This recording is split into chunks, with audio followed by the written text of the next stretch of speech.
Hello everyone, my name is Suhel Khan. I am faculty of English. आज हम discuss करेंगे एक ऐसा टॉपिक जिसमें सबसे ज़्यादा क्वेश्चंस जो हैं कॉम्पिटिटिव एग्जामिनेशन में आते हैं, चाहे वो एसएससी का एग्जाम हो, चाहे वो बैंकिंग का एग्जाम हो, और चाहे वो डिफेंस का एग्जाम हो, चाहे वो सीयूटी हो। मतलब सभी एग्जाम्स में एक ऐसा टॉपिक जो अक्सर पूछा जाता है। तो जैसा कि स्टूडेंट्स की डिमांड थी कि ठीक है आप टॉपिक्स पे वीडियो बनाइए, तो उन्हीं के लिए ऑन डिमांड मैं वीडियो बना रहा हूँ। तो ध्यान दीजिए, आज विदाउट टाइम वेस्ट करे हुए हम स्टार्ट करेंगे टॉपिक को। तो आज का जो टॉपिक है that is subject verb agreement. Now question raise होता है कि एक चैप्टर जो है किस बात से डील करता है। ये डील करता है कुछ चीजों से, किन चीजों से ये डील करेगा इस बात को समझिए। मैंने कहा कि अगर सेंटेंस गिवन है, ठीक है, और सेंटेंस में अगर हमें यूज करना है हेल्पिंग वर्ब, तो सेंटेंस में हेल्पिंग वर्ब यानी कि ऑक्सिलरी यानी कि सहायक क्रिया, सेंटेंस में अगर हेल्पिंग वर्ब यूज करना चाहते हो तो हेल्पिंग वर्ब यूज करने का तरीका क्या है। तरीका यह है कि सेंटेंस के दिए गए सब्जेक्ट को देखा जाए और जैसा सेंटेंस का सब्जेक्ट हो वैसी वर्ब लगा दी जाए। मान के चलें कि अगर एक सेंटेंस में सब्जेक्ट जो है सिंगुलर है, तो अक्सर हम लोग क्या करते हैं, अगर सब्जेक्ट सिंगुलर तो वर्ब सिंगुलर यूज करते हैं। मैंने कहा जिस भी वर्ब के लास्ट में एस आ रहा है वह सारी वर्ब्स हमारी कैसी हैं, सिंगुलर हैं। बेटे इसी तरीके से अगर सेंटेंस में दिया गया सब्जेक्ट प्लूरल है तो अक्सर क्या होता है कि वर्ब हम क्या यूज करेंगे, प्लूरल यूज करेंगे। अगर प्लूरल सब्जेक्ट है तो हम कैसी वर्ब यूज करेंगे, प्लूरल वर्ब यूज करेंगे। तो मैंने कहा जिस भी वर्ब के लास्ट में ई आ रहा है वह सारी वर्ब्स हमारी कैसी हैं, प्लूरल है। तो एक सेंटेंस में वर्ब लगाने का तरीका है क्या, जैसा सब्जेक्ट वैसी वर्ब। अब क्वेश्चन क्या रेज होता है, क्वेश्चन रेज होता है क्या एक पर्टिकुलर क्लॉज में एक से ज्यादा सब्जेक्ट आ सकते हैं। आपने कहा यस, एक क्लॉज में एक से ज्यादा सब्जेक्ट भी आ सकते हैं और एक क्लॉज में एक से ज्यादा ऑब्जेक्ट भी आ सकते हैं। अब क्वेश्चन रेज हुआ एक क्लॉज, क्लॉज मतलब होता है सब्जेक्ट वर्ब। तो क्वेश्चन रेज हुआ क्या एक क्लॉज में एक से ज्यादा हेल्पिंग वर्ब आ सकती है। आपने कहा नो, एक क्लॉज में हेल्पिंग वर्ब तो एक ही आएगी। तो अब दिक्कत क्या है कि सेंटेंस में या क्लॉज में तो दो सब्जेक्ट मौजूद हैं और दोनों सब्जेक्ट जो हैं अलग अलग किस्म के हैं। एक सिंगुलर सब्जेक्ट है और एक प्लूरल सब्जेक्ट है, जबकि हेल्पिंग वर्ब कितनी लगना है, एक।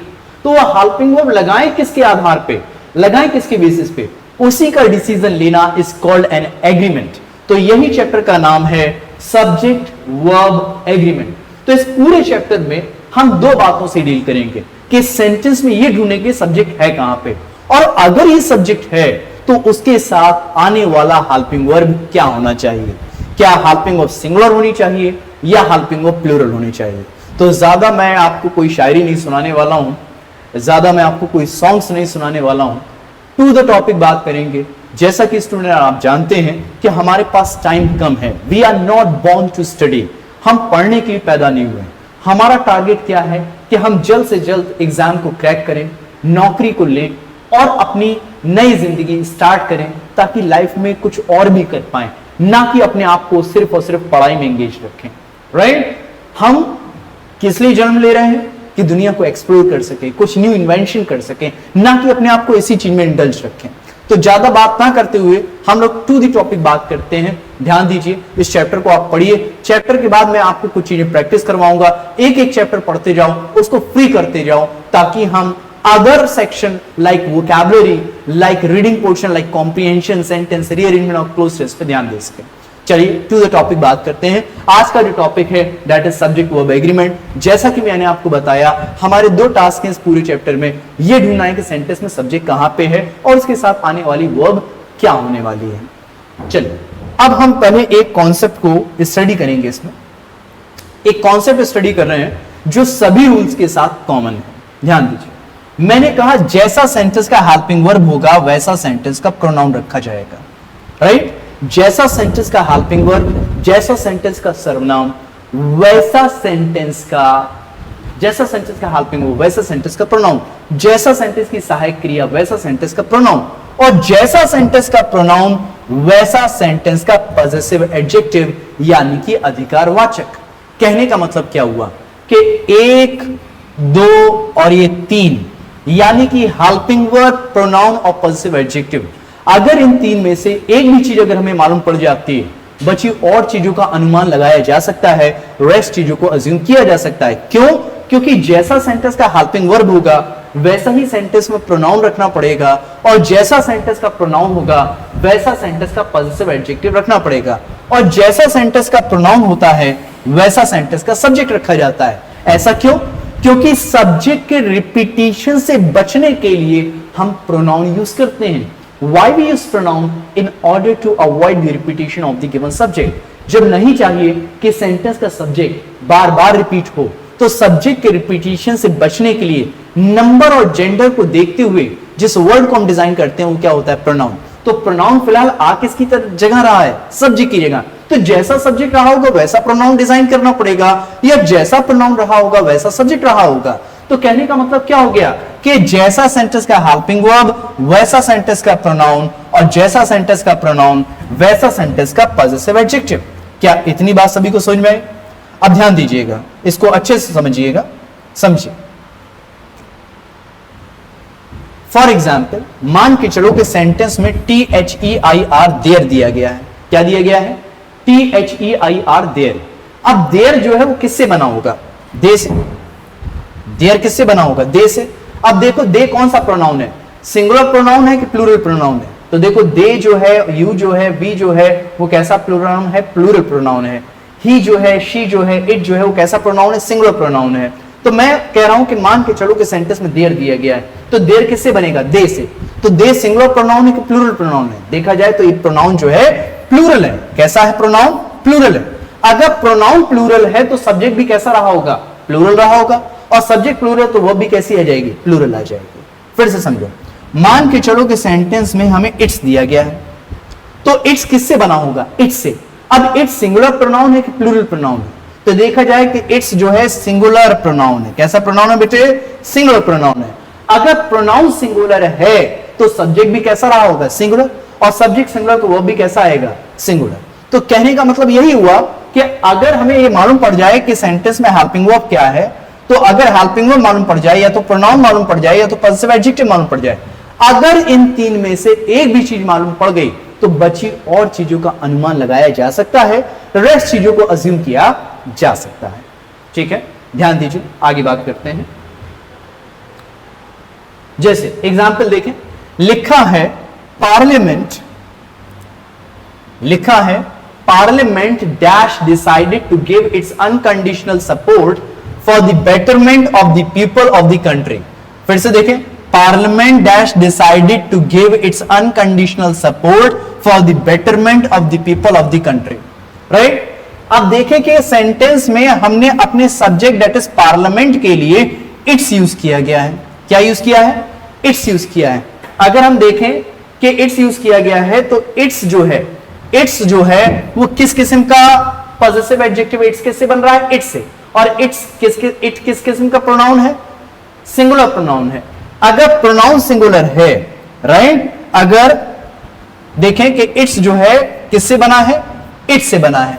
तो इट्स जो है किससे बन रहा है? इट्स से। तो इट क्या है? सिंगुलर प्रोनाउन है। अगर प्रोनाउन सिंगुलर है तो सब्जेक्ट भी कैसा रहा होगा? सिंगुलर, और सब्जेक्ट सिंगुलर है तो वर्ब भी कैसी आ जाएगी? सिंगुलर।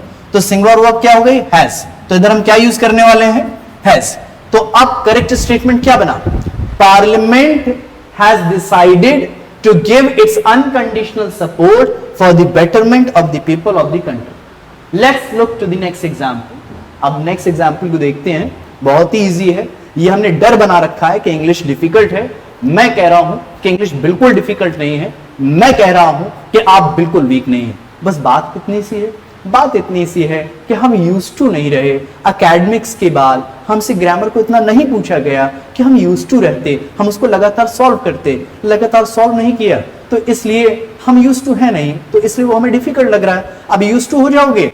देखो मैं कह रहा हूं यू आर द बेस्ट, तुमसे बनेगा क्वेश्चन, बिल्कुल बनेगा। बस थोड़ा सा पेशेंस रखिए, चीजों को समझिए।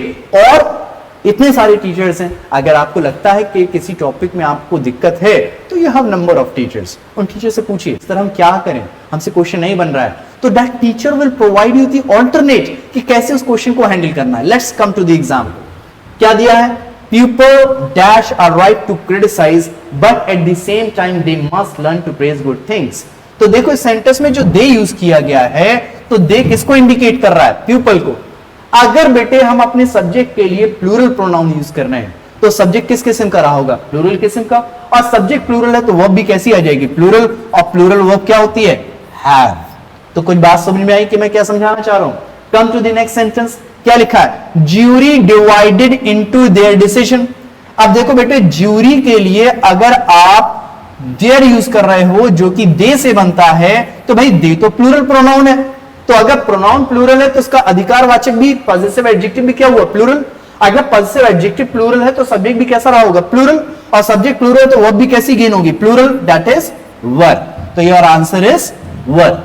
तो ये बात आपको सभी को समझ में आई कि जैसा सेंटेंस का हेल्पिंग वर्ब वैसा सेंटेंस का प्रोनाउन, जैसा सेंटेंस का प्रोनाउन वैसा सेंटेंस का पॉजिटिव एडजेक्टिव। अगर इन तीन में से अगर एक भी चीज अगर हमें मालूम पड़ रही है तो बची और चीजों का अनुमान लगाया जा सकता है। क्या इतनी बात सभी को समझ में आई? चलिए ध्यान देते हैं आगे। कोशिश करिए कि चैप्टर को आप अच्छे से समझें और जहां जो बात नहीं समझ में आए उसको बार बार पूछने की कोशिश करें। चलिए अब स्टार्ट करते हैं कि अगर सेंटेंस गिवन है और सेंटेंस में दिया गया है either, neither, each, every, many, a. अगर इसके तुरंत बाद आप नाउन लिखते हो, राइट, अगर इनके जस्ट बाद अगर आप नाउन लिखते हो तो वो नाउन कैसा होगा बेटे? सिंगुलर इन फॉर्म होगा। और वर्ब भी कैसी आएगी? सिंगुलर आएगी। तो रूल क्या कह रहा है? अगर सेंटेंस में बेटे क्या दिया है?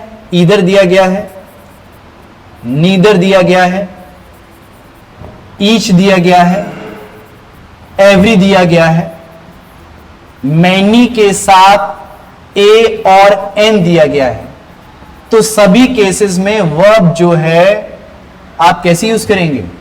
वर्ब जो है सिंगुलर यूज करेंगे। कैसे यूज करेंगे बेटे? वर्ब सिंगुलर यूज करेंगे ना। तो क्वेश्चन इज वर्ब सिंगुलर क्यों आ रही है? ऐसा क्या हो रहा है कि वर्ब सिंगुलर आ रही है? तो आप कहोगे जितने भी वर्ड्स हैं, ये सारे वर्ड्स हर किसी चीज को एक समय पे एक दर्शाते हैं, यानी कि one at a time express करते हैं। One at a time express करते हैं। इस वजह से इनके साथ वर्ब कैसी रखी जाती है? सिंगुलर रखी जाती है। वापस आओ, क्या कह रहा है कि अगर सेंटेंस में ईदर, नीदर, ईच, एवरी दिया है, मैनी, ए, एन दिया है, तो उसके साथ आने वाली वर्ब आपने कैसी रखनी है? सिंगुलर रखनी है। जब और वर्ब सिंगुलर रखनी है और इसके तुरंत बाद नाउन आएगा तो वो भी कैसा होगा? सिंगुलर होगा। जैसे देखो, ईच स्टूडेंट इज लेबोरियस, तो ईच के बेटे तुरंत बाद नाउन आया ना, तो नाउन देखो कैसा है? सिंगुलर। और वर्ब भी कैसी आ रही है? सिंगुलर। तो ईदर, नीदर, ईच, एवरी के तुरंत बाद नाउन लिखा जाएगा तो नाउन कैसा होगा? सिंगुलर होगा। और वर्ब भी कैसी आएगी? सिंगुलर आएगी। जैसा कि बेटे ये सारे वर्ड्स क्या है? नाउन के ठीक पहले आए, नाउन को प्रिसीव कर रहे हैं, तो ये सारे वर्ड्स क्या कंसिडर करोगे आप? एडजेक्टिव कंसिडर करोगे। ये सारे वर्ड्स क्या कंसिडर किए जाएंगे? एडजेक्टिव कंसिडर किए जाएंगे। चलिए आगे टारगेट करते हैं। अब देखें कि अगर सेंटेंस गिवन है और सेंटेंस में दिया गया है either of, one of, each of, neither of, none of. अब जैसे ही इनके साथ हम ऑफ को जोड़ेंगे तो वो जो नाउन है बेटे वो कैसा हो जाएगा? इनके बाद नाउन प्लूरल हो जाएगा। और वर्ब तो मैं पहले ही मालूम है कैसा आनी है? सिंगुलर, क्योंकि one at a time express करते हैं। अब क्वेश्चन रेज हो रहा है कि पहले तो नाउन सिंगुलर था और अब नाउन प्लूरल हो गया, ऐसा क्या हो गया?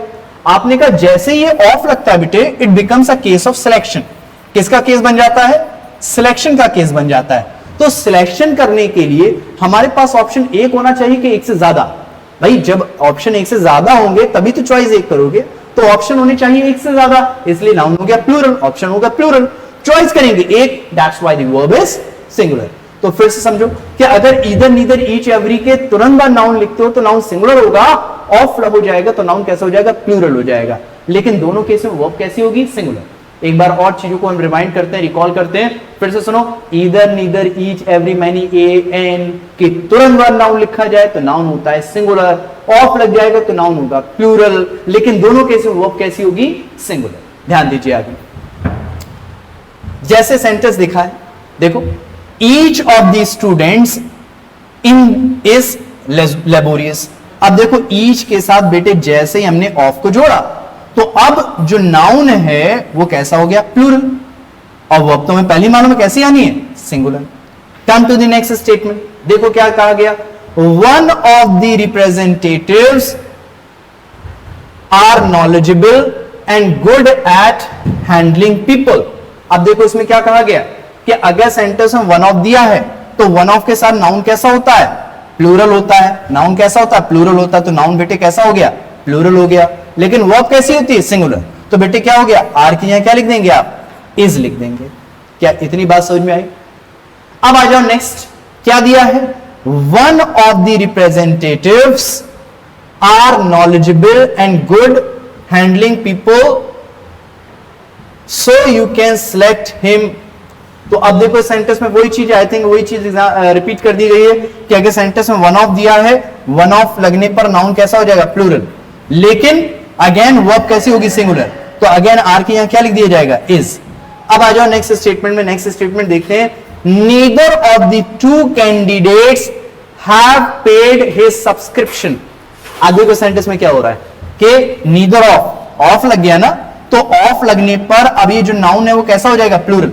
ऑफ लगने पर नाउन हो जाएगा प्लूरल। तो बेटे देखो नाउन हो गया प्लूरल, लेकिन वर्ब कैसी आनी है, सिंगुलर। तो हाफ की यहां क्या लिख दोगे आप, हैज। क्या इतनी बात समझ में आई? फिर से सुन लो, इधर नीदर ईच एवरी के तुरंत बाद नाउन लिखेंगे तो नाउन कैसा होगा, सिंगुलर होगा, राइट।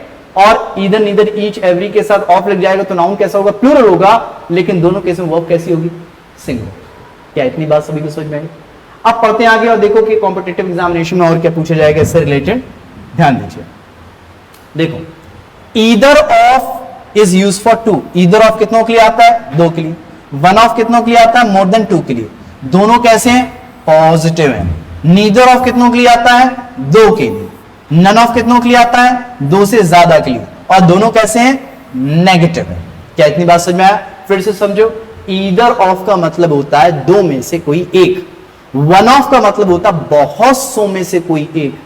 नीदर ऑफ का मतलब होता है दो में से कोई नहीं। और नन ऑफ का मतलब होता है कोई भी नहीं। अब जैसे एग्जाम्पल देखते हैं, देखो एग्जाम्पल क्या कह रहा है, neither of the 5 accused could be convicted, right. अच्छा, अब ऐसा नहीं कि तुम 5 की जगह 2 लिख दो। देखो, we are suppose to rectify a sentence in such a way that it doesn't lose its sense. मतलब कि वाक्य को इस तरीके से उसका संशोधन करना है कि वो ग्रामेटिकली सही भी हो जाए और साथ ही साथ उसका अर्थ भी ना खो। तो देखो सेंटेंस में क्या होएगा, neither of the 5 accused could be convicted. कितनों की बात हो रही है, 5 की बात हो रही है। तो बेटे 5 के लिए हम नीदर यूज करेंगे कि नन यूज करेंगे, नन। तो इधर से हमें नीदर हटा देना है और बेटे क्या लगाना है, नन। तो करेक्ट स्टेटमेंट क्या बनेगा, none of the 5 accused could be convicted. अच्छा, अब नन की जगह वन ऑफ यूज नहीं कर सकते थे, नहीं। रीजन क्या है, नेगेटिव दिया है। तो नेगेटिव को नेगेटिव से ही रेक्टिफाई करेंगे, नेगेटिव को नेगेटिव से ही सही करेंगे। क्या इतनी बात सभी को समझ में आई? चलिए आगे बढ़ते हैं, देखते हैं और क्वेश्चंस। अब देखो, अगर सेंटेंस गिवन है और सेंटेंस में दिया गया इंडेफिनिट प्रोनाउन, कौन सा प्रोनाउन बेटे, इंडेफिनिट प्रोनाउन। अब इंडेफिनिट प्रोनाउन में एक उन प्रोनाउन की बात हो रही है जो कि किससे बनते हैं, वन से, बडी से, थिंग से। जैसे everyone, someone, no one, everybody, somebody, nobody, everything, something, nothing। कोई भी प्रोनाउन जो बेटे वन से, बडी से या फिर थिंग से बनता है, उसके साथ वर्ब कैसी आती है, सिंगुलर आती है।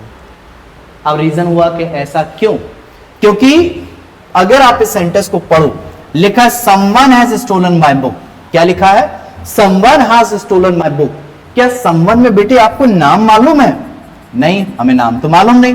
क्या हमें जेंडर मालूम है, आपने कहा जेंडर भी नहीं मालूम। क्या हमें नंबर ऑफ पर्सन मालूम है, आपने कहा नंबर ऑफ पर्सन भी नहीं मालूम। तो नाम मालूम नहीं है, जेंडर मालूम नहीं है, नंबर ऑफ पर्सन मालूम नहीं है, लेकिन घटना घटी है, चोरी हुई है। चोरी हुई है तो कम से कम एक व्यक्ति तो रहा होगा। तो वहां अज्यूम कर लिया जाता है कि हमारे पास एटलीस्ट एक सब्जेक्ट तो रहा होगा, राइट। तो इसलिए वो कैसी आएगी, सिंगुलर आएगी। तो कोई भी प्रोनाउन जो वन बड़ी थिंग से बनता है तो बेटे उसके साथ वर्ब जो है वो सिंगुलर आती है। तो कोई भी प्रोनाउन जो वन बड़ी थिंग से बने, like someone, no one, anyone, somebody, nobody, anybody, something, nothing, anything, इन सब के साथ बेटे आप वर्ब जो है वो कैसा यूज करेंगे, सिंगुलर यूज करेंगे।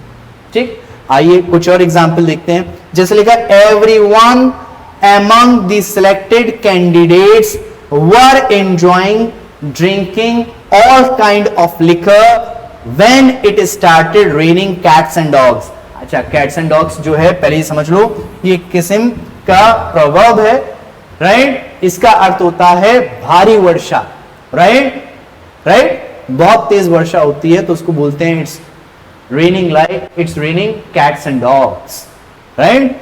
कैसा, बहुत तेज वर्षा हो रही है। चलिए क्वेश्चन पे आते हैं, एरर क्या है, क्या दिया है, everyone among the selected candidates, everyone आ गया ना, among the selected candidates were enjoying, were कैसे आएगा, नहीं आ सकता।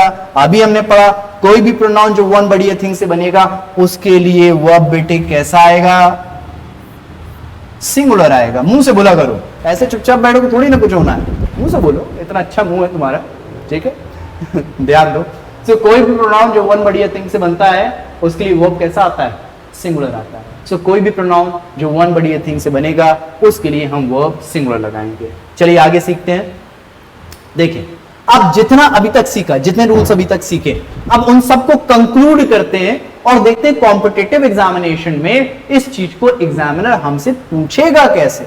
देखो जैसा कि मैंने आपको बताया था, जैसा सेंटेंस का हेल्पिंग वर्ब होता है वैसा प्रोनाउन रखते हैं, और जैसा प्रोनाउन होता है वैसा सेंटेंस में पॉजेसिव एडजेक्टिव रखा जाता है, और जैसा सेंटेंस का प्रोनाउन होता है वैसा सब्जेक्ट रहा होता है। क्यों? क्योंकि भाई सब्जेक्ट के रिपीटिशन से बचने के लिए प्रोनाउन यूज में लिया जाता है। चलिए आ जाते हैं क्वेश्चन पे, ध्यान दीजिए, क्वेश्चंस को टारगेट करते हैं, समझते हैं कि क्वेश्चन हमें क्या बताने की कोशिश कर रहा है। ध्यान दें, लिखा ईच ऑफ द स्टूडेंट, पहले तो स्टूडेंट्स होगा, ये थोड़ा सा मिसप्रिंट हो गया, each of the students in the computer class has to type his own research paper this semester.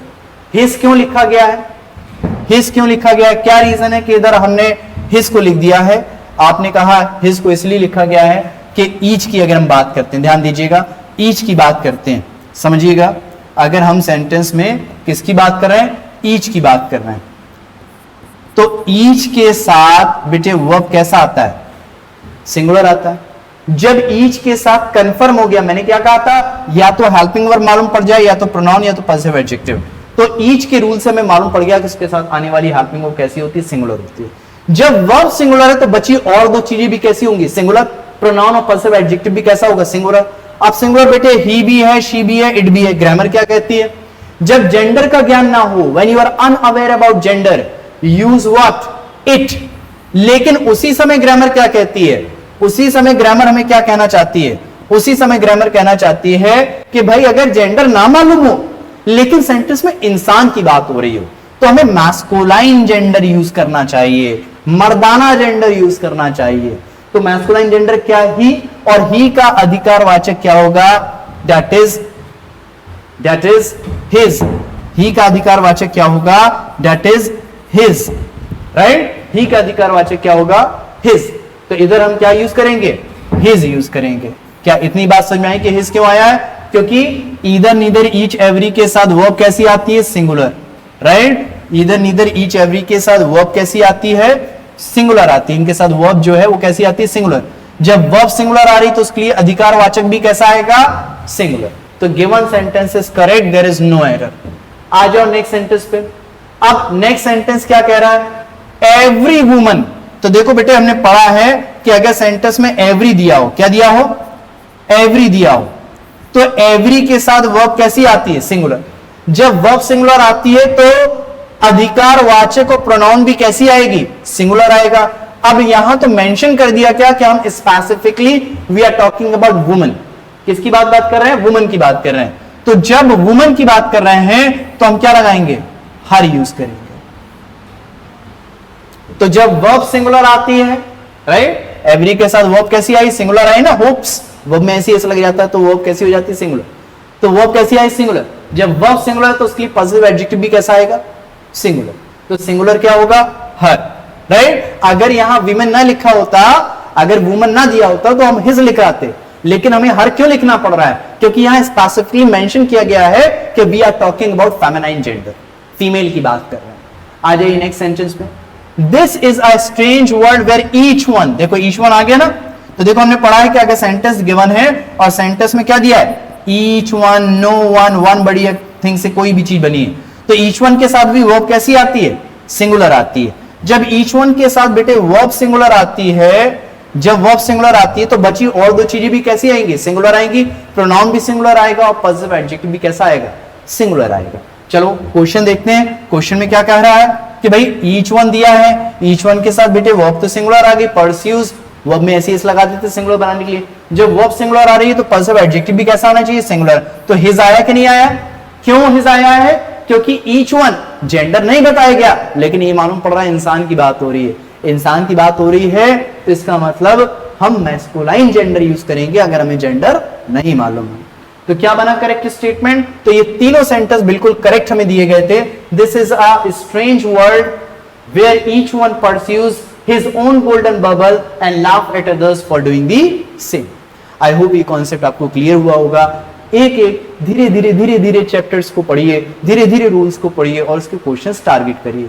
आप ये सोच रहे हैं कि सिर्फ ग्रामर पढ़ने से क्या एरर एक्सरसाइज कवर होगी, नहीं, ग्रामर पढ़ने से हमारा एरर एक्सरसाइज कंप्लीट होगा, हमारा जो है सेंटेंस इंप्रूवमेंट एक्सरसाइज अच्छा होगा। दूसरा, ग्रामर पढ़ने से हमें नेक्स्ट इस सेंटेंस क्या होना चाहिए इसका प्रेडिक्शन करने में, सेंटेंस अरेंजमेंट में हेल्प मिलेगा। साथ ही साथ सही वोकैब को किस ब्लैंक में फिल करना है, सेंस प्लस ग्रामर की मदद से क्लोज टेस्ट में होगा। साथ ही साथ जो वॉइस और नरेशन के क्वेश्चन होते हैं उसमें भी ऑड वन आउट करने के लिए हमें ग्रामर की मदद चाहिए पड़ती है। Yes, after all grammar is needed, तो आपको टारगेट करना है अपने आप को ग्रामर वाइज। हाँ, वो बात अलग है, डेप्थ में मत पढ़िए, कम से कम उतना तो पढ़िए जो एग्जाम से ओरिएंटेड है, राइट। चलिए आगे बढ़ते हैं, ध्यान दीजिए। देखें अब रूल क्या कह रहा है, व्हेन टू सब्जेक्ट्स, कितने subjects, two subjects are joined by either or, neither nor, not only but also, या फिर और। तो रूल क्या कह रहा है, जब सेंटेंस में दो सब्जेक्ट दिए हों और दो सब्जेक्ट को जोड़ा जा रहा हो ईदर और से, नीदर नॉर से, not only but also say, या फिर और से, तो जो सेंटेंस का कौन सा सब्जेक्ट होगा, सेकंड सब्जेक्ट होगा। वह बताएगा कि सेंटेंस में आने वाली वर्ब क्या होनी चाहिए। अगर सेकंड सब्जेक्ट सिंगुलर है तो वो सिंगुलर आएगी, अगर सेकंड सब्जेक्ट प्लूरल है तो वो प्लूरल आएगी।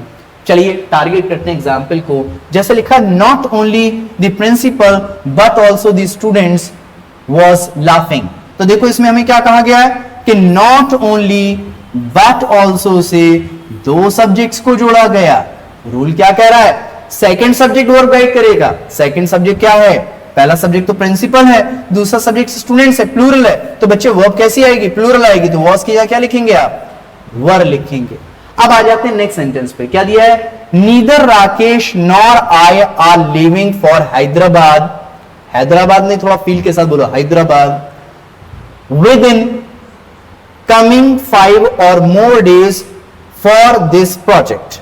अब चलिए वापस आते हैं, रूल क्या कह रहा है, जब दो सब्जेक्ट को नीदर नॉर से जुड़े, सेकंड सब्जेक्ट वर्ब गाइड करेगा, ठीक है। तो नीदर और नॉर दिया गया है, दो सब्जेक्ट दिए गए, एक तो राकेश दिया गया है, एक तो आई दिया गया है। रूल क्या कह रहा है, जब दो सब्जेक्ट को नीदर नॉर से जोड़ो, सेकंड सब्जेक्ट के अकॉर्डिंग वर्ब लगाओ। सेकंड सब्जेक्ट के साथ तो भाई सेकंड सब्जेक्ट है आई, और आई के साथ क्या आता है, इज, एम या फिर आर, आर तो नहीं आता, तो अपने को क्या होना, आर की जगह होना M.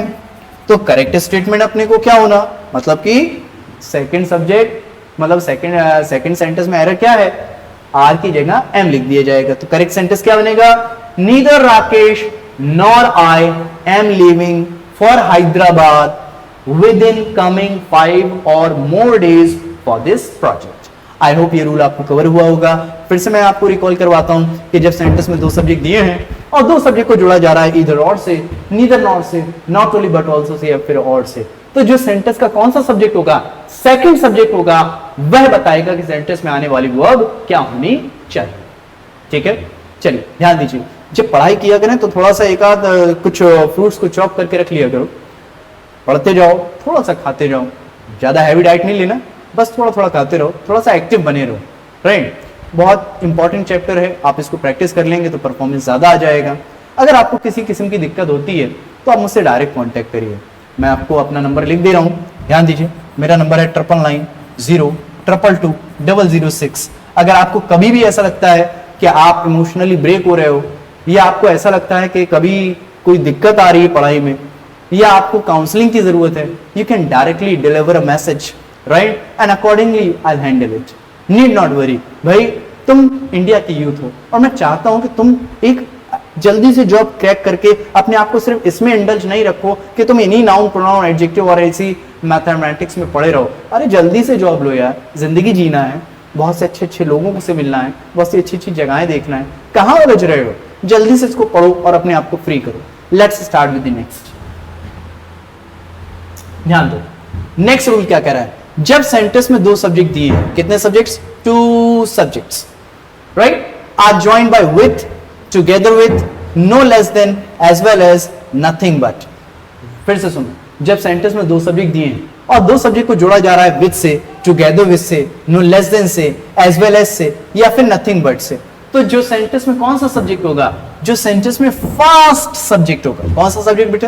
First subject, will guide the verb. तो अगर पहला सब्जेक्ट सिंगुलर होता तो वर्ब कैसी आएगी? सिंगुलर आएगी। और अगर पहला सब्जेक्ट प्लूरल होता तो वर्ब कैसी आएगी? प्लूरल आएगी, राइट। जैसे कि एग्जांपल देखते हैं, दिया है the officer together with his subordinates were present in the function. Rule क्या कह रहा है? जब 2 सब्जेक्ट को टुगेदर विथ से जोड़ा जाए, फर्स्ट सब्जेक्ट वर्ब गाइड करेगा। भाई फर्स्ट सब्जेक्ट तो सिंगुलर है, ऑफिसर, तो बच्चे वर्ब कैसा आएगा? सिंगुलर। तो वर्ब की जगह क्या लिख देंगे आप? वॉज। वेरी गुड, मुंह से बोलते रहा करो। फिर देखो क्या लिया है, जब 2 सब्जेक्ट को किससे जोड़ा जाए? एज वेल एज से। पहला subject children, second subject mother, right. तो जब 2 सब्जेक्ट एज वेल एज से जुड़े तो रूल क्या कह रहा है? Second subject will guide the verb of first subject. First subject will guide the verb. First subject क्या है? चाइल्ड है कि चिल्ड्रन? चाइल्ड सिंगुलर होता है, चिल्ड्रन प्लूरल होता है, तो प्लूरल है, तो अपने को वर्ब कैसा होना बेटे? प्लूरल। तो वॉज की यहां क्या लिखेंगे आप? Were. Let's come to the next example. Next example क्या कह रहा है? Bhupendra along with his wife, along with से 2 सब्जेक्ट जुड़ रहे हैं। कौन कौन से? एक तो Bhupendra and his wife and children were invited to the party held at the hotel Taj in Mumbai, right? तो let's come to the question. Rule क्या कह रहा है कि जब 2 सब्जेक्ट को along with से जोड़ोगे तो जो पहला सब्जेक्ट होगा वह वर्ब गाइड करेगा। तो भाई पहला सब्जेक्ट तो भूपेंद्र है, दैट मीन सिंगुलर है, तो इसके लिए वर्ब कैसी आएगी? सिंगुलर। तो वर्ब की यहां क्या लिख दोगे बच्चे? वॉज। अब आ जाओ नेक्स्ट सेंटेंस पे। नेक्स्ट सेंटेंस क्या कह रहा है? The principal along with the teacher were seen boarding a bus to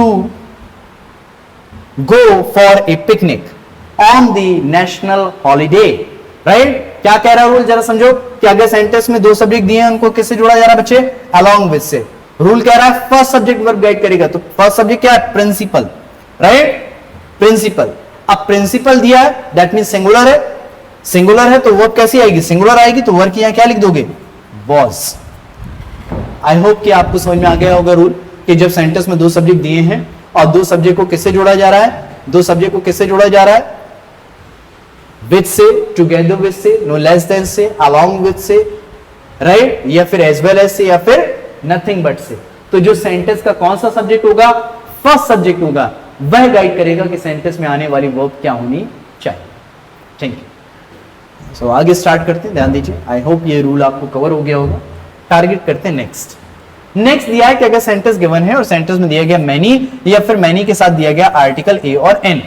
अब रूल क्या कह रहा है? अगर सेंटेंस में दिया गया मैनी, मैनी के तुरंत बाद अगर हम नाउन लिखते हैं तो बच्चे वो नाउन होगा प्लूरल और वर्ब भी कैसी आएगी? प्लूरल। और मैनी के साथ आर्टिकल लग जाता है तो नाउन कैसा होगा? सिंगुलर, और वर्ब भी कैसी आएगी? Singular, right. अच्छा, जैसे लिखा है many a student has joined the national service scheme to serve the local community. ठीक है, हम क्वेश्चन टारगेट करते हैं, लेकिन पहले समझ लो कि डिफरेंस क्या होता है मैनी और मैनी ए एन। अगर मैं कहूं, समझना इसको गौर से सुनना, many students have passed in the examination, क्या अर्थ हुआ इसका, क्या मीनिंग हुआ? इसका मीनिंग ये हुआ कि भाई बहुत से स्टूडेंट्स जो हैं एग्जामिनेशन में पास हुए, तो कुछ फेल भी हुए होंगे। लेकिन अगर मैं कह दूं many a student has passed in the examination, तो इसका मतलब ये हुआ कि जितने भी बच्चे एग्जाम में बैठे उसमें से हर एक स्टूडेंट जो है वो क्या हुआ, पास हुआ। मैनी ए का मतलब बहुत में से एक नहीं होता, मैनी ए का मतलब होता हर एक। आया समझ में? राइट, फिर से समझो, many a student has passed in the examination, इसका मतलब हर एक स्टूडेंट जो है एग्जामिनेशन पास हुआ, जो भी अपीयर हुआ। और many students have passed in the examination, इसका मतलब हुआ बहुत से पास हुए, कुछ फेल भी हुए होंगे। आए हो, ये चीज आपको समझ में आई होगी। वापस आते हैं क्वेश्चंस पे। क्या कह रहा है? मैनी के बाद देखो बेटे क्या लग गया, आर्टिकल। तो मैनी के बाद आर्टिकल लग जाता तो नाउन भी सिंगुलर होगा, वर्ब भी कैसी होगी, सिंगुलर। तो ये गिवन सेंटेंस इज करेक्ट, बिल्कुल सेंटेंस सही लिखा हुआ है। आ जाएंगे नेक्स्ट सेंटेंस में, there is many a slip between the cup and the lip, so one has to be careful all the time. तो देखो क्या हुआ, मैनी के साथ आर्टिकल लगा हुआ है। देयर किसको इंडिकेट कर रहा है, मैनी को। तो इधर मैनी के लिए वर्ब कैसी आई, मैनी आर्टिकल ए के लिए वर्ब कैसी आई, सिंगुलर। तो ये सेंटेंस भी हमारा सही है। नेक्स्ट सेंटेंस आते हैं, क्या दिया है, many a man along with a few friends of mine is going to Devghar to offer flowers and milk to Lord Shiva। देखो क्या हुआ है कि along with से दो सब्जेक्ट जुड़े गए। पहला सब्जेक्ट हो गया many a man और दूसरा सब्जेक्ट हो गया a few friends of mine। Rule क्या कहता है along with का, अभी हमने ठीक पहले पढ़ा था कि जो पहला सब्जेक्ट होगा वह वर्ब गाइड करेगा।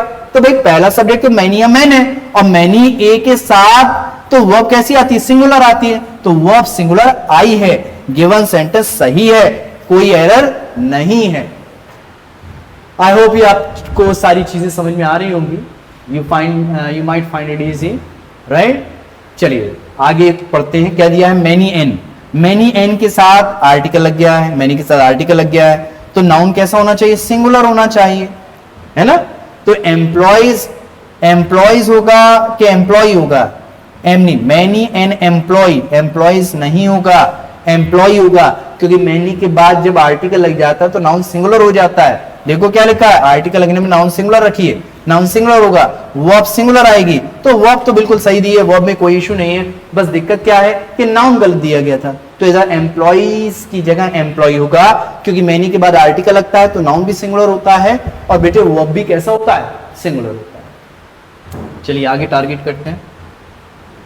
देखें क्या दिया है, ए नंबर ऑफ और दी नंबर ऑफ। तो ए नंबर ऑफ की बात करें और दी नंबर ऑफ की बात करें, दोनों के साथ सिमिलैरिटी है कि दोनों के साथ आने वाला नाउन कैसा होगा, प्लूरल होगा। नाउन कैसा होगा, प्लूरल होगा, लेकिन वर्ब वेरी करेगी।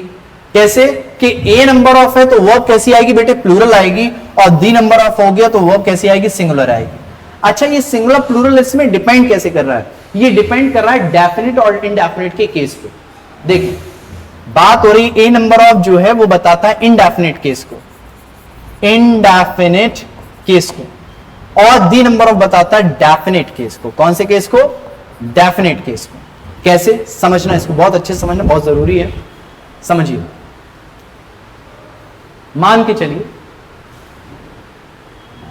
कि हम किसी कॉलेज में एडमिशन लेने के लिए गए, भाई हमें क्या पता उस कॉलेज में कितना बच्चा पढ़ता है, बस आज कम बच्चा नजर आ रहा है, तो इसलिए मैंने कह दिया many a student are absent today.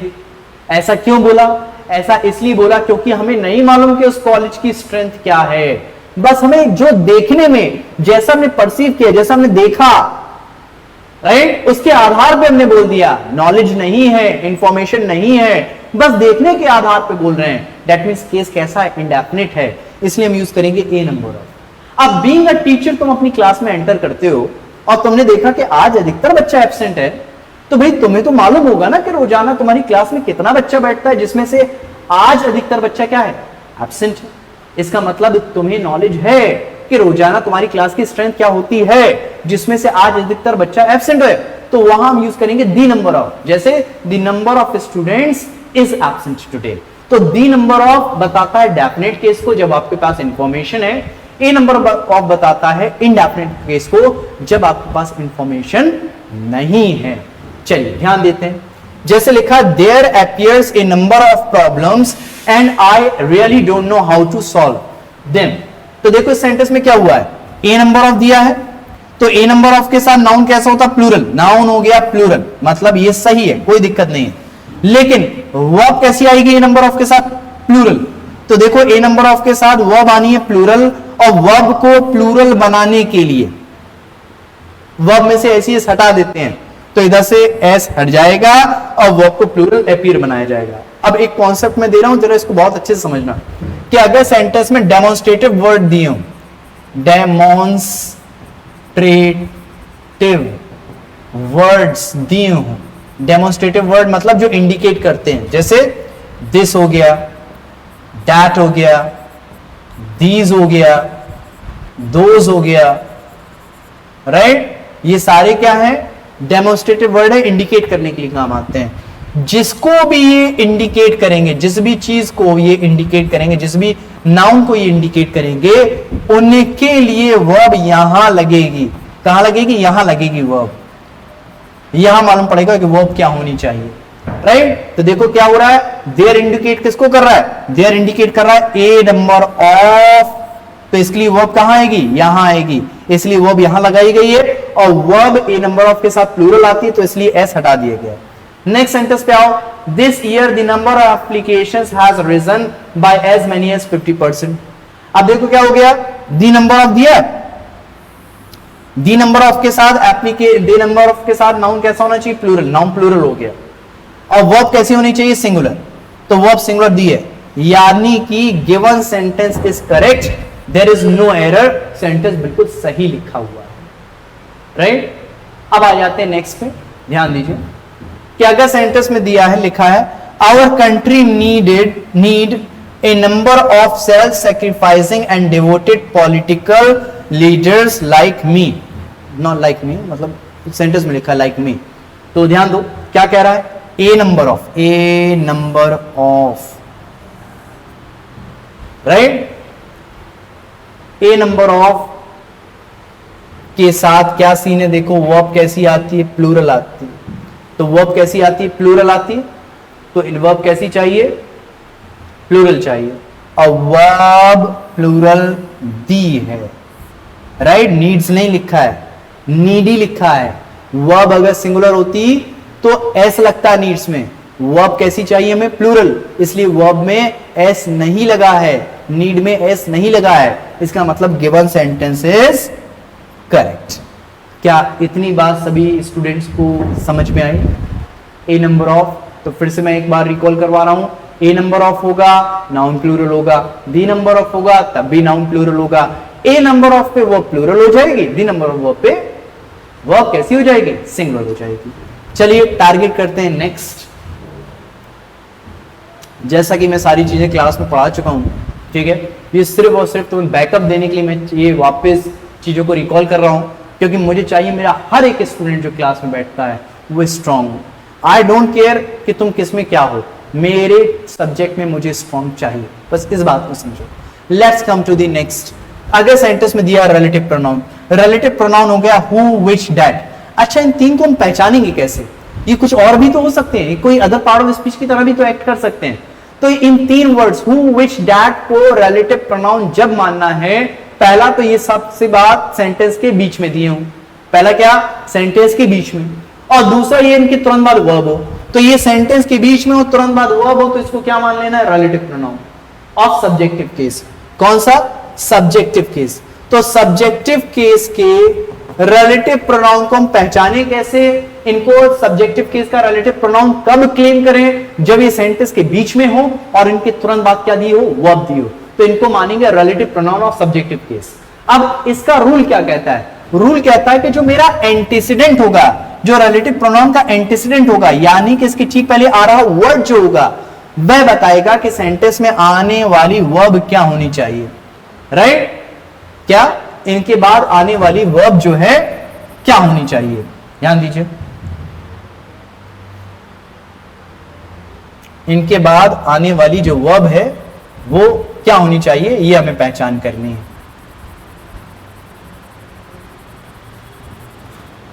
ठीक, ध्यान देने दीजिए। अब क्या कहा गया, सेंटेंस को पढ़ो। लिखा one of the boys who are playing there is Rahul. अब देखो सेंटेंस में हमने रूल पढ़ा था, वन ऑफ के साथ नाउन तो प्लूरल होता है और वर्ब सिंगुलर आती है, यही पढ़ा था हमने रूल। लेकिन यहां डिफरेंस क्या आ रहा है, यहां डिफरेंस ये आ रहा है कि यहां तक तो रूल कॉमन रहा, one of the boys noun plural रहा, लेकिन सेंटेंस में चेंज कहां से आया, जब कोई नई चीज इंट्रोड्यूस करी। तो यहां इंट्रोड्यूस क्या किया गया, रिलेटिव प्रोनाउन हु को। तो जब कोई नई चीज हमने इसमें लगाई तो उसका बदलाव कहां देखने को मिलेगा, पहले के बाद में, बाद में, क्योंकि नई चीज का कोई चीज आती है तो उसका बदलाव फ्यूचर में देखने को मिलता है। तो सेम हियर कि जब हमने सेंटेंस में हु रिलेटिव प्रोनाउन इंट्रोड्यूस किया तो उसका असर आगे पड़ेगा, क्योंकि यहां तक रूल कॉमन है कि वन ऑफ के साथ नाउन प्लूरल होता है। अब रिलेटिव प्रोनाउन क्या कहता है, मुझसे ठीक पहले आ रहा वर्ड वर्ब गाइड करेगा। तो हु के ठीक पहले क्या दिया, बॉय के बॉयज प्लूरल दिया है, तो वर्ब कैसी आनी चाहिए, plural. Given sentence is correct, there is no error. I hope ये चीज आपको क्लियर हुई होगी।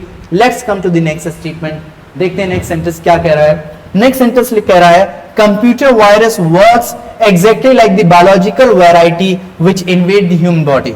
अब देखो इसमें हुआ क्या है, computer virus works exactly like the biological variety which invade the human body. क्या हुआ इस सेंटेंस में कि अगर हम देखें कि विच को रिलेटिव प्रोनाउन इसलिए क्लेम कर रहे हैं क्योंकि ये तो पहला सेंटेंस के बीच में है, दूसरा इसके तुरंत बाद वर्ब है, इसलिए हमने इसको मान लिया कि ये relative pronoun of subjective case है। अब इसका रूल लगाते हैं। रूल क्या कहता है, मुझसे ठीक पहले आ रहा वर्ड मेरा एंटीसीडेंट वर्ब गाइड करेगा। अब इसके ठीक पहले आ रहा वर्ड क्या है, वैरायटी की वैरायटीज, वैरायटी सिंगुलर है, तो बच्चे आगे वर्ब कैसा आएगा, सिंगुलर आएगा। और वर्ब को सिंगुलर बनाने के लिए वर्ब में से एसईएस हटा देते हैं, तो इनवेड्स नहीं होगा, इनवेड लिखा जाएगा। Let's come to the next example, ध्यान दीजिए। लिखा है, ध्यान दीजिए,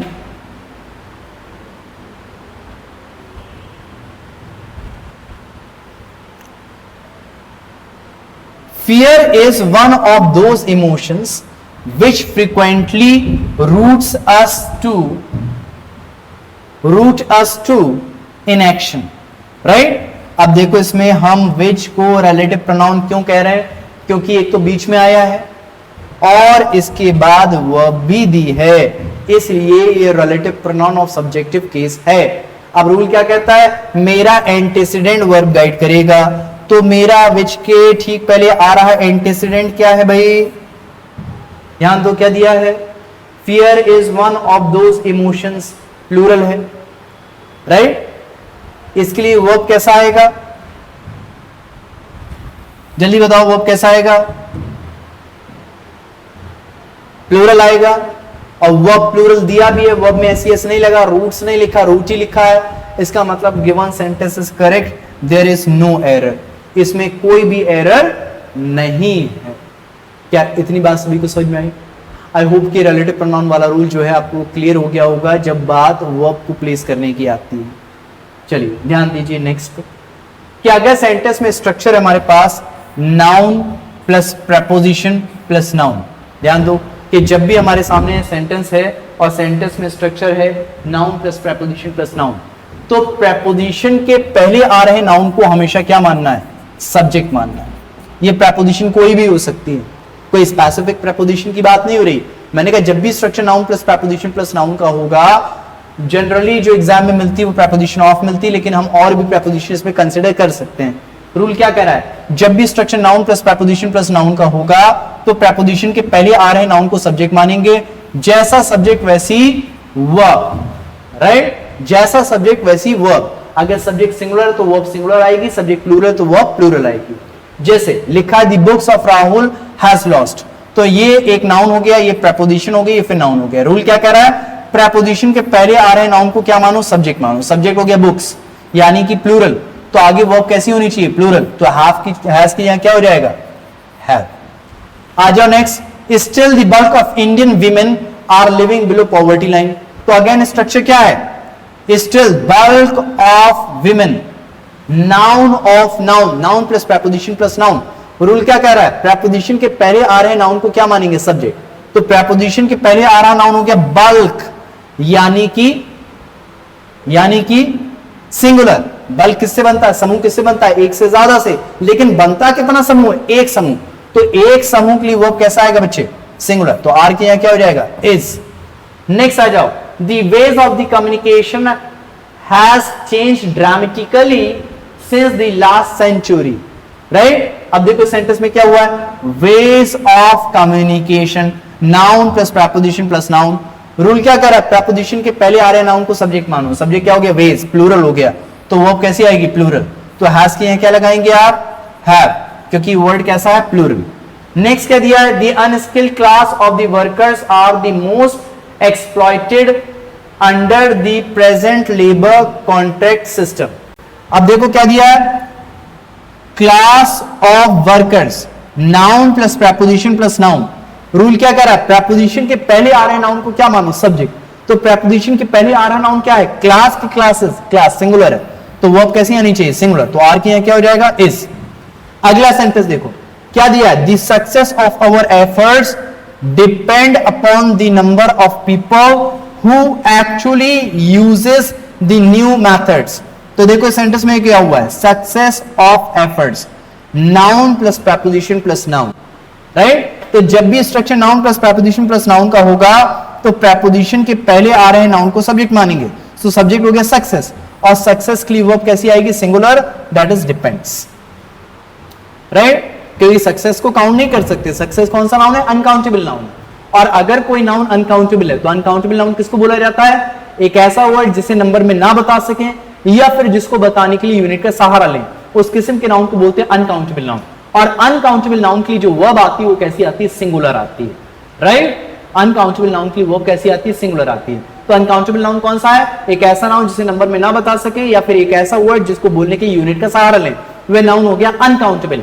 अगर नाउन अनकाउंटेबल है तो अनकाउंटेबल नाउन के लिए वर्ब कैसा आएगा, सिंगुलर आएगा। तो वर्ब को सिंगुलर बनाने के लिए वर्ब में सीएस लगा देते हैं, राइट। ध्यान दीजिए।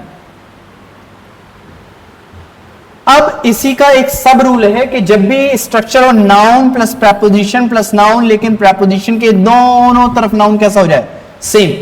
तो अभी हमारी ड्यूटी है कि दोनों ही नाउन को कैसा लिखा जाएगा, सिंगुलर। अगर प्रेपोजिशन के दोनों तरफ आ रहा नाउन अलग अलग होता है तो कोई बात नहीं है, लेकिन अगर प्रेपोजिशन के दोनों तरफ नाउन कैसा हो जाए, सेम, कैसा हो जाए, सेम, तो दोनों ही नाउन सिंगुलर फॉर्म में लिखने पड़ जाएंगे, राइट। तो हमने दोनों ही नाउन को कैसा लिख दिया, सिंगुलर। अब वर्ब लगाने का वही पुराना तरीका कि प्रेपोजिशन के पहले आ रहे नाउन को सब्जेक्ट मानेंगे। तो सब्जेक्ट तो भाई सिंगुलर हो गया है, तो वर्ब भी कैसी आएगी, सिंगुलर। जैसे लिखा village after village have been devastated, तो देखो आफ्टर हो गया प्रेपोजिशन, और प्रेपोजिशन के दोनों तरफ आ रहा नाउन कैसा है, सेम, इसलिए दोनों ही नाउन को कैसा लिखा गया, सिंगुलर, राइट। मतलब हम विलेजेस आफ्टर विलेजेस नहीं लिख सकते। अब रूल क्या कह रहा है, प्रेपोजिशन के पहले आ रहे नाउन को सब्जेक्ट मानो, सब्जेक्ट तो भाई सिंगुलर है, तो वर्ब भी कैसी आएगी, सिंगुलर। तो हैव के यहां क्या लगाएंगे, हैज बीन डिवास्टेटेड। डिवास्टेटेड का मतलब होता है डिस्ट्रॉयड, तहस नहस। Let's come to the next. Next rule क्या कह रहा है, अनकाउंटेबल नाउन की बात हो रही है। तो अनकाउंटेबल नाउन किसको बोलना है, एक ऐसा वर्ड जिस नंबर में बोला जा सके। काउंटेबल नाउन किसको बोलना, सॉरी एक्सट्रीमली सॉरी, कि काउंटेबल नाउन किसको बोलना है, एक ऐसा वर्ड जिस नंबर में बोला जा सके, वो नाउन हमारा कैसा है, काउंटेबल है।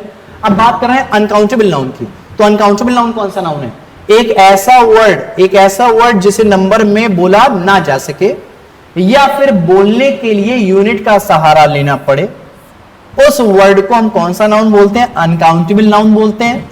और अगर वो क्लेम हो जाता है कि यस ये अनकाउंटेबल नाउन है, तो फिर उस पर तीन बातें लागू होती हैं कि अनकाउंटेबल नाउन हमेशा सिंगुलर लिखा जाएगा, उसके साथ आने वाली जो वर्ब है वो सिंगुलर होगी, और इसके पहले कोई आर्टिकल नहीं आएगा।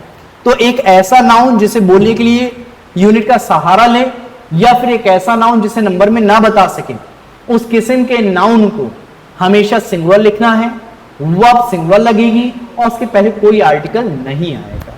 ठीक, ध्यान दीजिए। जैसा कि अगर हम इन वर्ड्स की बात करें, ये सारे जो वर्ड्स हैं, a few, few, the few, several, various, both, many, a great many, a large number of, ये a great many, a large number of, या न्यूमरस ऑफ, या फिर लॉट्स ऑफ, ये जितने भी वर्ड्स हैं वो सिर्फ और सिर्फ काउंटेबल नाउन के साथ आएंगे और इनके साथ वर्ब कैसी होगी, प्लूरल होगी। और नाउन भी कैसा होगा, प्लूरल होगा। नेक्स्ट ध्यान दीजिए, a little, little, the little, much, a good quantity of, large amount of, इनके साथ अनकाउंटेबल नाउन आएगा, राइट, और इनके साथ अनकाउंटेबल नाउन आएगा, ध्यान दीजिए।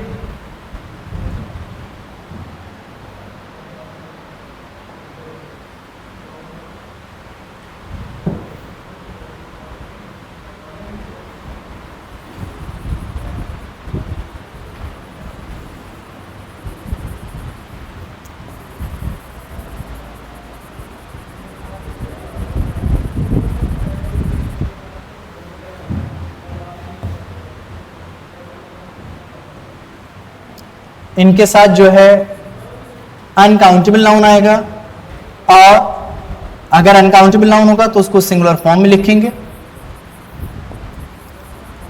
और वर्ब भी कैसा आएगा, सिंगुलर आएगा। ध्यान दीजिए कि जितने भी वर्ड्स हैं इन सबके साथ अनकाउंटेबल नाउन आपको लिखना है, और इनके साथ वर्ब भी कैसा आएगा, अगर अनकाउंटेबल है, अनकाउंटेबल हमेशा नाउन सिंगुलर फॉर्म में होता है, और वर्ब भी कैसी आएगी, सिंगुलर आएगी। ध्यान दीजिए, अगर सेंटेंस में दिया गया है मोस्ट ऑफ, या फिर कोई फ्रैक्शन लाइक 1/3 और 2/3, राइट, क्या दिया गया है, 1/3 या फिर 2/3, 2/3, ध्यान दीजिए। तो अब इसके साथ सीन क्या है कि इनके साथ काउंटेबल और अनकाउंटेबल, काउंटेबल और uncountable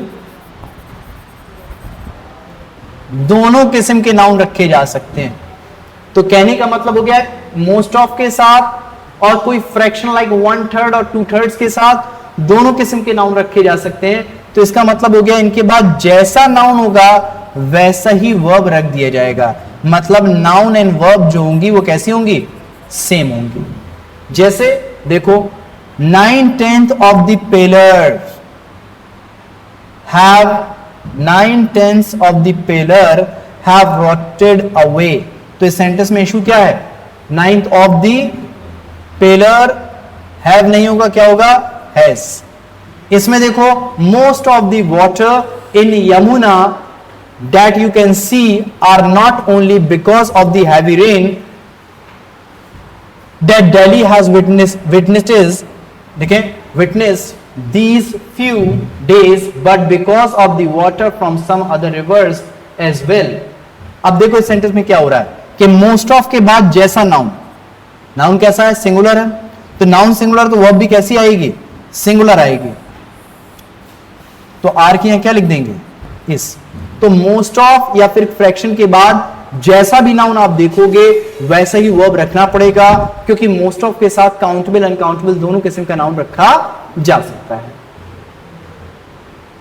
now let's come to the next rule. Rule क्या कह रहा है, when 2 subjects are given, right, जब सेंटेंस में हमें कितने सब्जेक्ट्स दिए हो, 2 सब्जेक्ट्स दिए हो, और 2 सब्जेक्ट्स को जोड़ा जा रहा हो किससे, कंजंक्शन एंड से। तो रूल कहता है कि वर्ब कैसी आएगी, प्लूरल आएगी। वर्ब कैसी आएगी, वर्ब कैसी आएगी, प्लूरल आएगी। वर्ब आएगी प्लूरल। जैसे लिखा मोहन एंड सोहन, 2 सब्जेक्ट को एंड से जुड़ा गया, तो वर्ब कैसी आई है, प्लूरल आई। कैसी आई वर्ब, प्लूरल। तो रूल क्या कह रहा है, when there are 2 subjects given and 2 subjects are joined by conjunction and the verb used is plural। और अगर वर्ब प्लूरल है तो आगे चल के प्रोनाउन भी कैसा आएगा, प्लूरल, क्योंकि हम पढ़ चुके हैं कि जैसा सेंटेंस का हेल्पिंग वर्ब होगा वैसा प्रोनाउन होगा। अगर हेल्पिंग वर्ब प्लूरल है तो प्रोनाउन भी कैसा होगा, प्लूरल होगा। अब इसी में हम इसके सब पार्ट को पढ़ते हैं। देखिए क्या कह रहा है कि जब 2 सब्जेक्ट दिए हों और 2 सब्जेक्ट को जोड़ा जा रहा हो कंजंक्शन एंड से, और वो पॉइंट आउट करें, क्या, वो पॉइंट आउट करें किसको, एक ही चीज को, right, same person, same thing, तो वर्ब कैसा रखेंगे, सिंगुलर रखेंगे। जैसे लिखा Delhi the beautiful city and capital of India is famous for its historical monuments. अब देखो इसमें 2 सब्जेक्ट सिटी और कैपिटल किससे जुड़े, एंड से। अब कैपिटल ऑफ इंडिया किसको इंडिकेट कर रहा है बच्चे, दिल्ली को, और ब्यूटीफुल सिटी भी किसको इंडिकेट कर रहा है, दिल्ली को।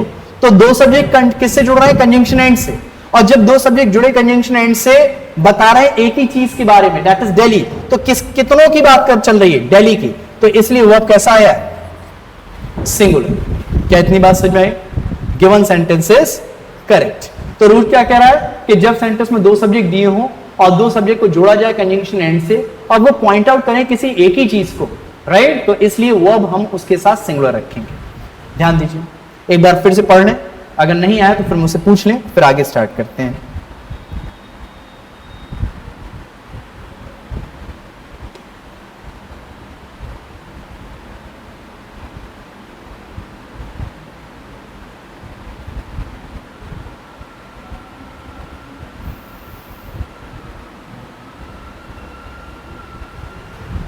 चलिए आगे स्टार्ट किए जाए। ध्यान दो, आप क्या कह रहे हैं, when two subjects are joined by conjunction and, जब दो सब्जेक्ट कंजंक्शन एंड से जुड़े, कैसे, points out to the same thing, person, article, article मतलब ए एन, आर्टिकल मतलब हो गया ए एन, दा की बात चल रही है, राइट। फिर से सुनो कि रूल क्या कह रहा है, when two subjects are joined by conjunction and, points out to the same thing or person, article will be placed before first subject। तो article कहां प्लेस किया जाएगा, पहले सब्जेक्ट के पहले। if article is placed before both the subject, अगर article दोनों subjects के पहले रख दिया गया, before both the subjects, it means we are talking about two individuals। तो इसका मतलब हम दो अलग अलग व्यक्तियों या फिर दो अलग अलग वस्तुओं की बात कर रहे हैं। फिर से सुनो, जब दो सब्जेक्ट जुड़े हो कंजंक्शन एंड से, पॉइंट आउट करें एक ही चीज या फिर एक ही पर्सन को, तो आर्टिकल लगेगा पहले सब्जेक्ट के पहले। लेकिन यदि आर्टिकल दोनों सब्जेक्ट्स के पहले लगा दिया तो इसका मतलब हो गया कि आप दो अलग अलग व्यक्तियों या फिर दो अलग अलग वस्तुओं की बात कर रहे हैं। जैसे ध्यान दो, क्या दिया है, प्रिंसिपल एंड मैनेजर, दो सब्जेक्ट एंड से जुड़े, आर्टिकल कहां आ रहा है, सिर्फ पहले वाले के पहले। इसका मतलब सेम पर्सन प्रिंसिपल है और सेम पर्सन क्या है, मैनेजर है। इसका मतलब एक की बात हो रही है। जब एक की बात हो रही है इसलिए वर्ब कैसी आई है, सिंगुलर आई है, राइट। नेक्स्ट सेंटेंस पे आओ, the principal and the manager. देखो, एक आर्टिकल मतलब एक आइडेंटिटी और दो आर्टिकल मतलब दो आइडेंटिटीज। तो यहां आर्टिकल किसके पहले है, दोनों के पहले हैं, और किससे जुड़े हैं, एंड से जुड़े हैं। तो दो आर्टिकल मतलब दो अलग अलग लोग, इसका मतलब दोनों कैसे हो गए, डिफरेंट हो गए, अलग अलग हो गए। जब दो अलग अलग व्यक्ति की बात हो रही तो वर्ब कैसी आएगी, प्लूरल आएगी, इसलिए वर्ब कैसी आई है, प्लूरल आई है। चलिए नेक्स्ट पे आते हैं। लिखा, the secretary and treasurer were not present at today's meeting which started at sharp 8 o'clock in the morning. अब देखो रूल क्या कह रहा है, दो सब्जेक्ट किससे जुड़े हैं, एंड से, आर्टिकल कितनों के पहले, सिर्फ पहले वाले के पहले। एक आर्टिकल मतलब एक आइडेंटिटी, एक आइडेंटिटी, तो वर्ब कैसी आएगी, सिंगुलर। तो वर्ब की क्या लिखेंगे, वॉज, राइट। अब आ जाओ नेक्स्ट स्टेटमेंट पे। लिखा, the rise and fall of the tide are due to lunar influence. अब देखो इसमें भी क्या हुआ, एंड से दो सब्जेक्ट जुड़े हैं, आर्टिकल कहां आ रहा है, सिर्फ पहले वाले के पहले। एक आर्टिकल मतलब एक आइडेंटिटी, मतलब एक की बात हो रही। जब एक की बात हो रही तो वर्ब कैसी आएगी, सिंगुलर। तो आर के यहां क्या लिखेंगे, इज। आई होप ये आपको समझ में आ गया होगा। तो इसमें जो जिस्ट है, जो कॉन्सेप्ट है, वो क्या है, एक आर्टिकल मतलब एक आइडेंटिटी और दो आर्टिकल मतलब दो आइडेंटिटीज। आई होप ये आपको क्लियर हो गया होगा। अब बढ़ते हैं आगे, ध्यान दीजिए। अब रूल क्या कह रहा है, जब हमारे सामने कॉम्बिनेशन दिया, bread and butter, long and short, rice and curry, age and experience, hot and cold, ups and downs, slow and steady, sum and substance, rise and fall. ठीक, अब क्या कह रहा है रूल, ध्यान दो कि जब सेंटेंस गिवन है, ठीक है, समझिएगा बहुत अच्छे से, क्या कहा गया कि अगर कॉम्बिनेशन है तो जनरली कॉम्बिनेशन के साथ वर्ब हम कैसा लगाएंगे, सिंगुलर लगाएंगे, राइट। लेकिन आर्टिकल और डिटर्मिनर जो हैं वो इसको इन्फ्लुएंस कर सकते हैं, तो वर्ब चेंज हो सकती है। जैसे ध्यान दो, bread and butter is my favourite breakfast. तो यहां ब्रेड एंड बटर को बतौर डिश ट्रीट किया गया है, एक व्यंजन, जैसे छोले भटूरे है ना, सांबर डोसा, एक डिश माना जा रहा है। तो जब बतौर एक डिश माना जाएगा तो वर्ब कैसी आएगी, सिंगुलर, इसलिए वर्ब कैसी आएगी, सिंगुलर, दैट इज। नेक्स्ट देखो क्या दिया, बोथ। बोथ एक डिटर्मिनर हो गया, राइट। तो डिटर्मिनर बोथ जो है वो क्या बता रहा है, दो के बारे में। बोथ मतलब क्या होता है, टू। तो बोथ लगने पर ये दोनों अलग अलग हो गए, ये वेरी कर रहे हैं, इसलिए वर्ब कैसा आ रहा है, प्लूरल। आया समझ।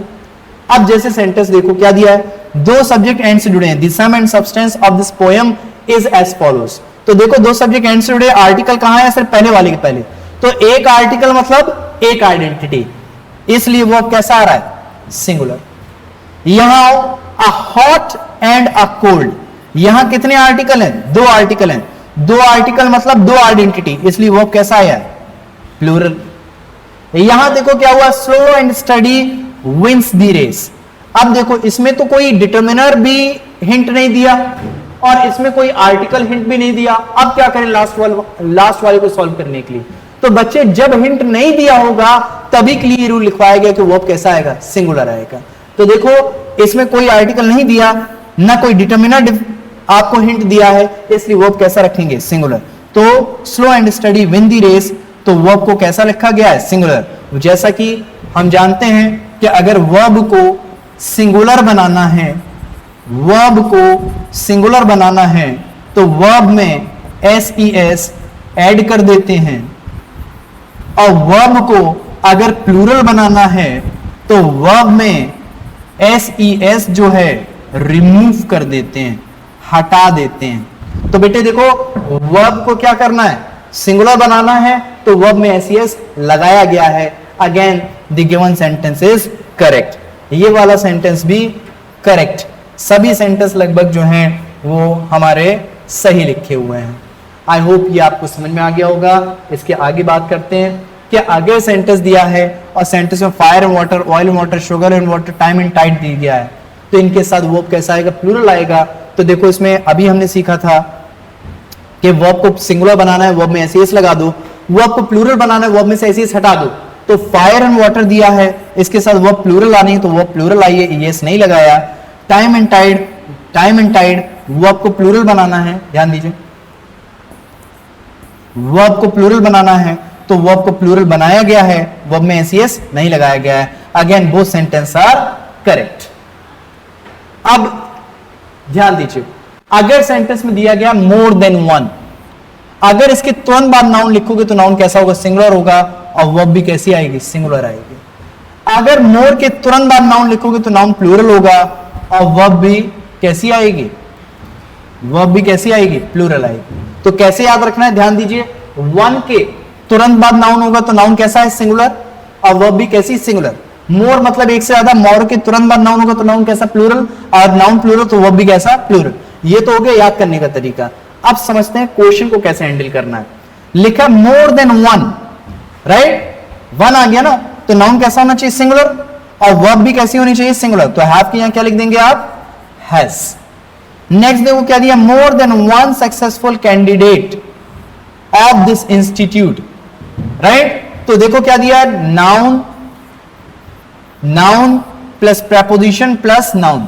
रूल क्या कहता है, प्रेपोजिशन के पहले आ रहे सब्जेक्ट, प्रेपोजिशन पहले आ रहे नाउन को सब्जेक्ट मानेंगे। तो सब्जेक्ट क्या हो गया, मोर देन वन सक्सेसफुल कैंडिडेट। तो क्या लिखा है, मोर देन वन, वन के बाद क्या आता है, वर्ब, सिंगुलर, तो हाफ की यहां क्या आएगा, हैज।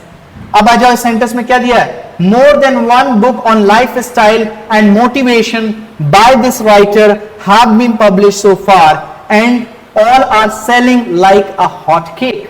अब देखो इसमें क्या हुआ है, more than one, more than one के साथ नाउन कैसा होना चाहिए, वन के तुरंत बाद नाउन कैसा होना चाहिए, सिंगुलर, नाउन तो हो गया सिंगुलर, राइट। अब रूल क्या कह रहा है कि वर्ब कैसी आएगी, सिंगुलर, तो वर्ब कैसी यूज करोगे, सिंगुलर, तो हाफ की यहां क्या आएगा, हैज। तो रूल क्या कह रहा है, मोर के तुरंत बाद नाउन आएगा तो noun plural, more than one, one के तुरंत बाद नाउन आएगा तो नाउन सिंगुलर, और जैसा नाउन वैसी वर्ब। आई होप ये पॉइंट आपको क्लियर हो गया होगा। अब बढ़ते हैं आगे और समझते हैं इस चैप्टर को, ध्यान दीजिए। रूल क्या कह रहा है, if the name of the subject is particularised, possessed और यूज्ड एज एनालिसिस। जब सब्जेक्ट के नाम को पर्टिकुलराइज करते हैं, पजेस करते हैं, या बतौर एनालिसिस के तौर पे यूज करते हैं, तो उसके साथ आने वाली वर्ब कैसी होती है, प्लूरल होती है। जैसे ये जो रूल है वो एप्लीकेबल कहां होगा, this rule is applicable only with the name of the subject that ends with S और ईएस। जिस सब्जेक्ट के नाम के पहले लास्ट में एस ई एस लगेगा उसी के साथ ये रूल लगेगा। जैसे mathematics, like economics, politics, physics, statistics, देखो इन सबके लास्ट में एस लगा है। तो ये बात सिर्फ इन्हीं सब्जेक्ट्स के नाम के साथ लागू हो रही है। इंग्लिश क्लास में एस नहीं आता, राइट, बायोलॉजी क्लास में एस नहीं आता, केमिस्ट्री क्लास में एस नहीं आता, तो ये बात उधर लागू नहीं होगी। तो ये लागू हो रही है सिर्फ उस सब्जेक्ट के नाम के साथ जिसके अंत में क्या लगा है, एस लगा है। जैसे ध्यान दो, पर्टिकुलराइज मतलब क्या होता है, नाउन ऑफ नाउन के स्ट्रक्चर पे अगर हम लिख दे नेम ऑफ सब्जेक्ट जिसके एंड में एस ई एस आ रहा है, उसके साथ वर्ब जो है वो कैसा होगा, प्लूरल होगा। जैसे politics is a game of compromise, politics को क्या बताया जा रहा है, गेम, गेम के लिए क्या लगाया, आर्टिकल ए, इसका मतलब कितने गेम बताया, एक गेम, तो एक गेम के लिए वर्ब कैसा आएगा, सिंगुलर आएगा, इसलिए वर्ब सिंगुलर लगाई गई। लेकिन इधर देखो क्या दिया है, noun of noun, politics of India is dirty, तो अब हमने नेम ऑफ सब्जेक्ट को नाउन ऑफ नाउन के स्ट्रक्चर पे लिख दिया है, राइट। कौन सा सब्जेक्ट का नाम जिसके अंत में एस आ रहा है, उसके साथ वो कैसा आना है, प्लूरल, तो इस हटाएंगे और क्या लगाएंगे, आर। तो politics of India are dirty का मतलब ये नहीं है कि इंडिया की पॉलिटिक्स सब्जेक्ट डर्टी है, इसका अर्थ ये हुआ इंडिया को गवर्न करने का तरीका डर्टी है, right, according to this sentence. चलिए आगे बढ़ते हैं। पजेस मतलब क्या होता है, अगर सेंटेंस में नेम ऑफ सब्जेक्ट दिया है जिसके अंत में क्या आ रहा है, एस, राइट। अगर सेंटेंस में नेम ऑफ सब्जेक्ट दिया है जिसके अंत में आ रहा है एस, अगर उसके पहले आ जाता है अधिकार बताने वाला adjective like my, his, your, their, our, तो अगेन उसके साथ वर्ब कैसा आएगा, प्लूरल। फिर से मैं कह रहा हूं ये सिर्फ उन सब्जेक्ट के नाम के साथ बात लागू हो रही है जिसके अंत में एस या ई एस दिया है, राइट। जैसे क्या दिया, mathematics is an interesting subject, या मैथमेटिक्स को सब्जेक्ट बताया गया, उसके लिए एन लगाया गया, वर्ब सिंगुलर आई है, अभी कोई दिक्कत नहीं है। लेकिन इधर देखो कि यहां नेम ऑफ सब्जेक्ट दिया, उसके पहले क्या आ गया, अधिकार आ गया, हिज आया, राइट। तो अब सेंटेंस में वर्ब कैसी आ गई, प्लूरल आएगी, तो इज हटाएंगे और क्या लगाएंगे, आर लगाएंगे, क्योंकि हिज मैथमेटिक्स आर वीक का मतलब ये नहीं हो गया उसकी मैथमेटिक्स वीक है, इसका मतलब ये हुआ उसकी कैलकुलेशंस वीक है। चलिए देखते हैं नेक्स्ट सेंटेंस को, really and truly your politics is not good at all, so you had better to go through the work of Aristotle, Plato and Karl Marx and Gandhi। अब देखो समझो इसको बहुत अच्छे से, क्या है, नेम ऑफ सब्जेक्ट दिया जिसके अंत में एस आ रहा है, उसके पहले क्या आ गया, अधिकार आ गया, योर आ गया, तो अगेन सेंटेंस में वर्ब कैसी आएगी, प्लूरल, तो इसके यहां क्या लिखा जाएगा, आर। तो ये बात समझ में आए कि अगर सेंटेंस में नेम ऑफ सब्जेक्ट दिया है, अगर उसके पहले अधिकार आ जाता है, कौन सा सब्जेक्ट का नाम जिसके अंत में एस लग रहा है, तो अगेन उसके साथ वर्ब कैसी आएगी, प्लूरल आएगी। देखिए इसमें कि एनालिसिस, एनालिसिस मतलब हो गया आंकड़े, आंकड़े मतलब हो गया डाटा, तो जब हम सब्जेक्ट के नाम को डाटा की तरह यूज करेंगे तो अगेन उसके साथ वर्ब कैसा रखेंगे, हम प्लूरल रखेंगे, कैसा रखेंगे, वर्ब प्लूरल। जैसे statistics is a difficult subject, statistics को क्या बताया, सब्जेक्ट, सब्जेक्ट के लिए क्या लगाया, आर्टिकल ए, इसका मतलब स्टैटिस्टिक्स को कितने सब्जेक्ट बताया, एक, इसलिए वो कैसी है, singular, given set is correct. लेकिन यहां current statistics shows that the population of India will be double in about 10 years and there will be a very dangerous population explosion। अब इस सेंटेंस में देखो यहां स्टैटिस्टिक्स को हम कैसा यूज कर रहे हैं, स्टैटिस्टिक्स को यूज कर रहे हैं हम बतौर डाटा, तो जब सब्जेक्ट के नाम को हम बतौर डाटा यूज करेंगे तो वर्ब कैसा रखेंगे, प्लूरल, और जैसा कि हमने पढ़ा है कि वर्ब को प्लूरल बनाने के लिए वर्ब में से एस हटा देते हैं, तो शोज नहीं होगा, क्या होगा, शो होगा। सो आज के लिए ये टॉपिक इधर ही पे मैं खत्म करता हूं और रेस्ट हम टारगेट करेंगे एक फ्रेश टॉपिक। अब आपको चाहिए कि अगर आपको कहीं भी दिक्कत आ रही है आप डायरेक्ट मुझसे कांटेक्ट करेंगे, मुझे मैसेज डिलीवर करेंगे, और अगर आपको किसी भी किस्म से कोई भी चैप्टर में इश्यू आता है या कोई क्वेश्चन सॉल्व नहीं होता है तो मुझसे आप मांगेंगे कि क्या उसका ऑल्टरनेट तरीका होता है उसको सॉल्व करने का, क्योंकि एनी हाउ हमें एग्जाम्स को टारगेट करना है और अपनी लाइफ को आगे बढ़ाना है, नई चीजों को फोकस करना है, जॉब को जल्दी क्रैक करना है। तो हम स्टार्ट करेंगे बहुत जल्द एक फ्रेश टॉपिक। आज के लिए इतना काफी है। सभी स्टूडेंट्स अपनी अपनी बुक से या किसी भी बुक से सब्जेक्ट वर्ब एग्रीमेंट को कोशिश ट्राई करिए और जहां दिक्कत आए तो फिर मुझे बताइए। I am here to handle your problems और queries. Thank you, bye bye.